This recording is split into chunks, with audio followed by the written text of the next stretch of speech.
What do you think about the breach and the release of? I don't recall ever seeing something like this, where there's this draft opinion and it was put out there to the public.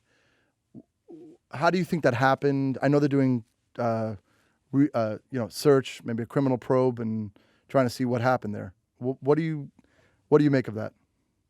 Moshe, it's never happened before. That's why you've Uh, never heard of it. And right. everybody is shocked. I mean, it totally undermines the integrity of the institution. It's such a small group of people who have access to these opinions before they're published. So most likely it was someone in the orbit of one of the clerks. So there are 36 clerks. Each Supreme Court justice has four clerks, but they are sworn to confidentiality. I mean, that is a central tenet of this entire branch. So it is shocking. Everybody is shocked. Never happened before, and hopefully will never happen again. Do you think that uh, because of, I mean, we're seeing in the news, we're seeing all this backlash. Do you think the actual opinion will, in the essence, meaning, will they not decide this decision the way we've seen the draft, or you think that they're going to not necessarily ignore, but still come through with this opinion? So the way the process works is that there is still time for there to be changes in opinion and changes in this decision. However, it seems extremely unlikely. So after oral arguments, that is the point at which the justices go in a closed room, and it's at that point just the nine justices, and they take a vote after the arguments to see who decides what, and then they decide who's going to actually write the opinion. So the majority opinion here, written by Alito, then will be circulated among all the justices.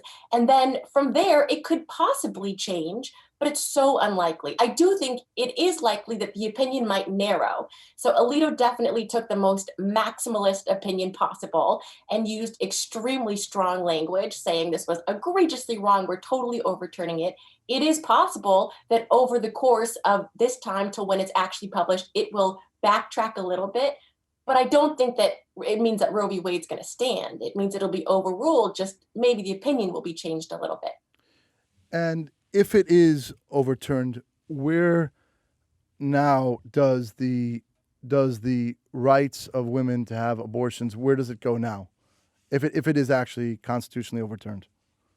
So now it's in the hands of the state governments. And so each state will be able to decide the rights of its own people. Mm. And so it doesn't mean that abortion is automatically illegal across the whole country. It just means that it's now in the state's hands to make that decision.